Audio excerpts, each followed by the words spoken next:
Everyone, मैं हूं doctor प्रगति गुप्ता और आज इस वीडियो में हम बात करने वाले हैं पॉलीसिस्टिक किडनी डिजीज़ के बारे में।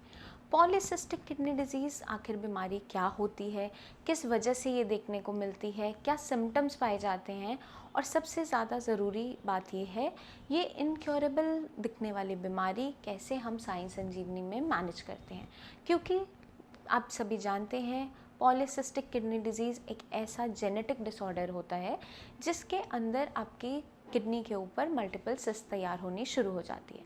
और जो आपकी किडनी पे ये मल्टीपल सिस्ट तैयार होती हैं, ये सिस्ट नॉन कैंसरस होती हैं, लेकिन इनके अंदर जो मटेरियल जो फ्लूइड फिल्ड होता है वो आपके डीएनए में ऑलरेडी प्रेजेंट रहता है। वो आपके डीएनए की म्यूटेशन की वजह से ये सिस्ट बननी शुरू होती हैं। अब ऐसा आपकी बॉडी में क्या होता है कि आपकी किडनी के ऊपर, लिवर के ऊपर सिस्ट तैयार होनी शुरू हो जाती है। अब जैसे मैंने आपको बताया पॉलीसिस्टिक किडनी डिजीज़ एक जेनेटिक डिसऑर्डर है, तो इसके अंदर दो टाइप्स देखे जाते हैं। पहला होता है autosomal dominant polycystic kidney disease और दूसरा टाइप होता है autosomal recessive polycystic kidney disease. अब जो autosomal dominant polycystic kidney disease है, इसके अंदर आपके लिवर और किडनी दोनों पे मल्टीपल सिस्ट तैयार हो जाती हैं। अब जब ये मल्टीपल सिस्ट किडनी और लिवर दोनों पे तैयार होती हैं तो लिवर और किडनी की फंक्शनिंग दोनों पे इम्पैक्ट आता है। पेशेंट की बॉडी के अंदर क्या देखने को मिलता है, आगे चलकर serum urea level, creatinine level, ये सारे जो टॉक्सिक लेवल्स हैं ये बढ़ने शुरू हो जाते हैं क्योंकि आपकी किडनीज ठीक से फिल्ट्रेशन नहीं कर पाती। जब ये सिस्ट तैयार होती हैं आपकी किडनीज के ऊपर तो ये प्रेशर जनरेट करती है आपके नेफ्रॉन्स के ऊपर, और जब नेफ्रॉन्स पे बहुत ज़्यादा प्रेशर जनरेट होता है उसकी वजह से क्या देखने को मिलता है, किडनी अपनी फंक्शनिंग कम कर देती है, ठीक से फिल्ट्रेशन नहीं कर पाती है। आगे चलकर आपके क्रिएटिनिन लेवल, यूरिया लेवल सब बढ़ने शुरू हो जाते हैं। अभी जैसे मैंने आपको बताया पॉलीसिस्टिक किडनी डिजीज़ के 2 टाइप्स होते हैं। अब हम बात करेंगे इन दोनों टाइप्स के बीच में क्या डिफरेंस होता है। Autosomal dominant polycystic kidney disease जो बीमारी होती है वो ज़्यादातर डायग्नोसिस उसका बनता है जब पेशेंट 30 टू 40 ईयर्स की एज के बीच में होता है, क्योंकि तभी पेशेंट की बॉडी में कुछ ना कुछ ऐसे सिम्टम्स जनरेट होते हैं और पेशेंट टेस्ट करवाता है, अल्ट्रासाउंड करवाता है, केएफटी करवाता है, तो उसके अंदर उसके किडनी के ऊपर मल्टीपल सिस्ट देखने को मिल जाते हैं और किडनी का साइज़ इनलार्ज्ड आता है। और ये जो बीमारी है, इस बीमारी के अंदर लिवर और किडनी दोनों इफेक्टेड होती हैं, उनके ऊपर मल्टीपल सिस्ट तैयार होती है। अब ये सिस्ट क्यों बनती है ये समझना ज़रूरी है।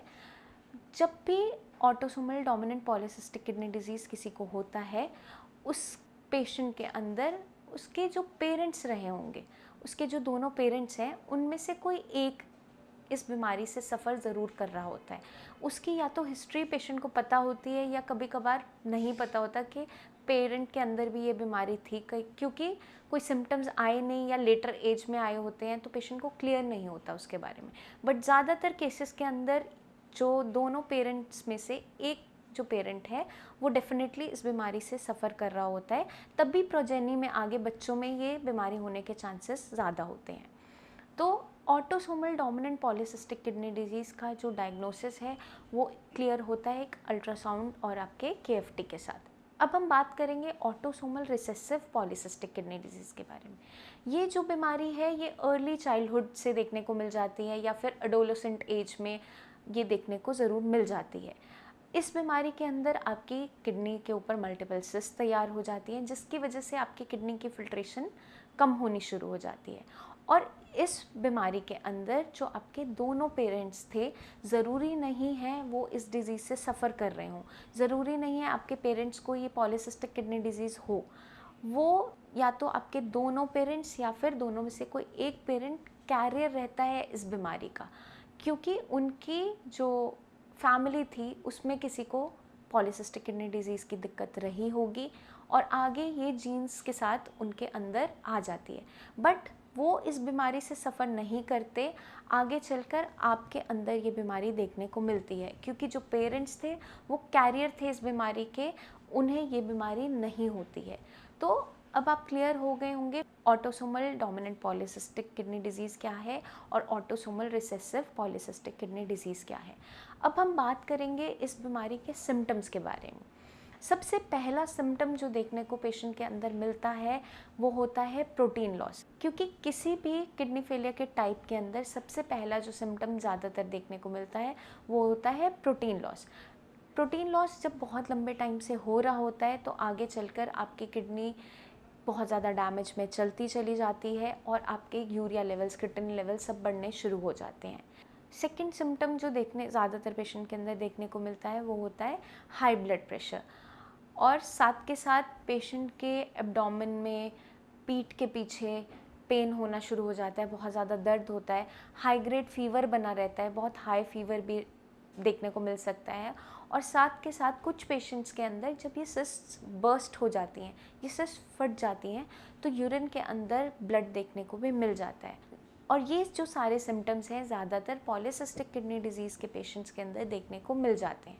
तो अगर हम अर्ली स्टेज पे इन सिम्टम्स को पकड़ लेते हैं तो फर्दर हम अपनी किडनी को डैमेज होने से बचा सकते हैं। अब सबसे ज़्यादा जानना ये ज़रूरी है कि पॉलीसिस्टिक किडनी डिजीज़ जो बीमारी है, इनका कन्फर्मेटरी टेस्ट क्या होता है। इनका जो कन्फर्मेटरी टेस्ट होता है, एक KFT के साथ साथ आपका अल्ट्रासाउंड भी होता है। अल्ट्रासाउंड जब आप होल एब्डोमेन का करवाते हो तो उसके अंदर अगर आपके लिवर पे, किडनी पे मल्टीपल सिस्ट आ रही हैं और किडनी का साइज़ एनलार्ज्ड है तो आपका डायग्नोसिस बनता है पॉलीसिस्टिक किडनी डिजीज़ का। अब ये जो बीमारी है ये इनक्योरेबल होती है, ये जड़ से ख़त्म नहीं हो पाती है, लेकिन हाँ, इस बीमारी को हम मैनेज ज़रूर कर सकते हैं और आगे चलकर अपनी किडनी को फर्दर डैमेज से बचा सकते हैं।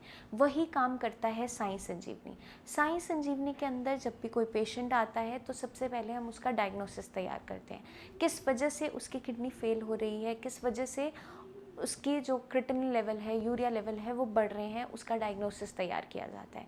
जब एक बार डायग्नोसिस तैयार हो जाता है, मान लीजिए किसी पेशेंट को पॉलीसिस्टिक किडनी डिजीज़ है, तो उसके अंदर हम जब उसका ट्रीटमेंट शुरू करते हैं तो उसका KFRT ट्रीटमेंट स्टार्ट किया जाता है, किडनी फंक्शन रिस्टोरेशन ट्रीटमेंट।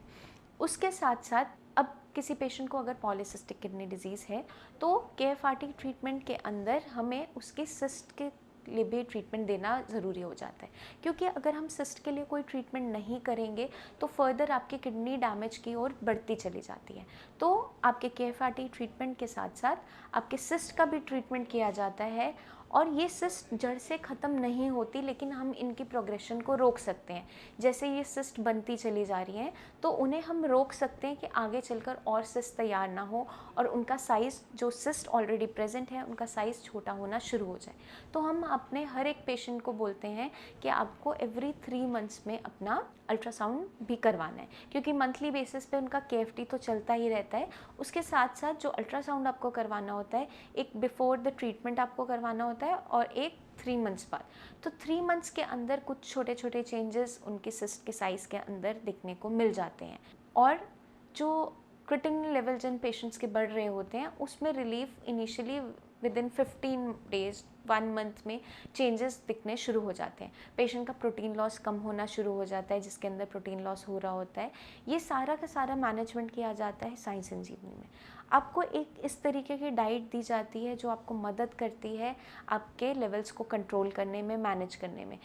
ऐसी एक डाइट दी जाती है जिसके अंदर आपकी बॉडी में वीकनेस भी तैयार ना हो और आपके लेवल्स भी डाउन होने शुरू हो जाए। तो वो स्पेशलाइज्ड डाइट आपको हम तब बता पाते हैं जब आपका एक बार डायग्नोसिस बन जाता है कि आपको जो दिक्कत हो रही है किस कारण से हो रही है। उसके अकॉर्डिंग आपको डाइट में जो चेंजेस करने होते हैं उसके बारे में गाइड किया जाता है, वो सारा कुछ आपको फॉलो करना होता है। आपके माइंड में फिर भी कोई डाउट्स हों अपनी बीमारी को लेकर, पॉलीसिस्टिक किडनी डिजीज़ को लेकर, तो आप नीचे दिए हुए नंबर पर ज़रूर हमें कॉल करें, हमसे बात करें। कोई भी माइंड में आपको डाउट रखने की ज़रूरत नहीं है, क्योंकि साई संजीवनी में हर एक डाउट का, हर एक क्वेश्चन का आपको सल्यूशन ज़रूर दिया जाएगा। और इसी के साथ मुझे चलने की आज्ञा दीजिए। धन्यवाद, और जल्दी ही मिलते हैं नेक्स्ट वीडियोस में, जहां मैं लेकर आऊँगी बहुत सारे ऐसे टॉपिक्स जो मदद करेंगे आपको अपनी किडनी हेल्थ को इम्प्रूव करने में। तब तक के लिए आपको एक छोटा सा काम करना है जो मैं हमेशा आपको कहती हूँ, अपना खास ध्यान रखना है। तो स्टे हेल्दी, स्टे सेफ।